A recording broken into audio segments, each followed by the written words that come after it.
Hello and welcome. My name is Nicholas and this is Literally Graphic.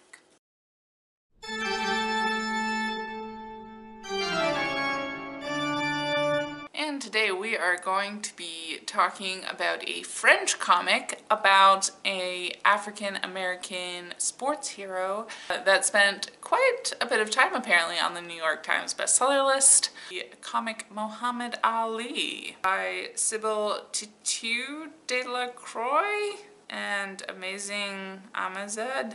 Being a particularly sports-interested person surrounded by people who are not particularly sports-interested people, by and large, I don't feel all that bad about how little I know about Muhammad Ali. That said, I'm glad finally to be rectifying that to some small degree and now feel a bit inspired to read even further. A pretty charismatic guy. Ali's political and religious journey is pretty interesting and unique and kind of definitely a product of its time. That said, I do think that this book has its own fair share of problems, and most of those boil down to the wording and wordiness.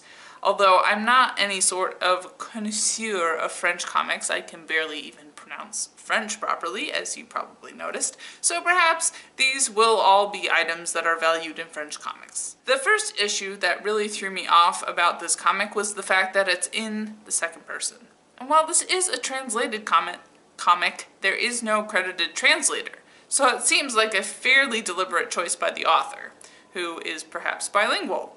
I wouldn't say it's a complete no-go, but combined with the somewhat worshipful tone of the narrator, at times it did feel very weird. A+ to the author for not trying to hide their biases. The second, and probably bigger issue, is that the comic is also very wordy and the typography is laid out in a very small and dense manner. So while the book overall is not extremely big and Ali's life was anything but boring, it was still extremely hard for me to get through. Neither a net positive or negative, I suppose, but the amount of contextual detail given, and worshipful asides, did get a bit tedious at times, although I suspect boxing history enthusiasts would likely beg to differ. In contrast to this criticism, the art really stole the show for me personally. Not necessarily ostentatious or distracting from my reading for this one was slow enough that I didn't really notice until I was flipping back through to review the book, but the page layouts for this book are extremely varied, while not sacrificing readability. Each page spread really exudes the energy of what is happening in the story at that point, so everything felt extremely carefully put together, with like some pages being more about newspaper layouts and some pages having more action-oriented kind of spreads. Everything was very sepia toned. I felt like it was very much going into Ali's blackness and really paying respect to that. And then also, because it felt as a historical comic kind of more sepia toned, which was also very cool, and it just was a really rich brown palette. It certainly did not feel flat. There was a lot of contrast, which was really nice. So between the information, importance, and art, I have to say that this was a really worthwhile read, even for little old anti-sports me, and legitimately enjoyable at least 50% of the time. People who are already invested in one of or more aspects of this book will likely be able to enjoy it 100%, if not more.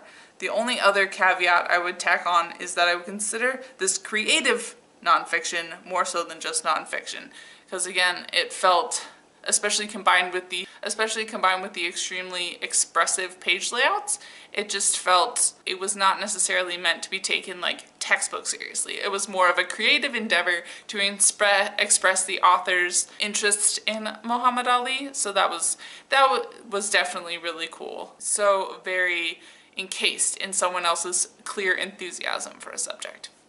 But anyway, that's another wrap for me. Like, comment, subscribe, as I said. And as always, I would like to acknowledge that for the most part, all of my videos are filmed and produced on the traditional territory of the Mississaugas of the Credit, the Anishinaabe people, the Haudenosaunee Confederacy, and the Huron-Wendat Nation, land covered by the Dish with One Spoon Wampum Belt Covenant.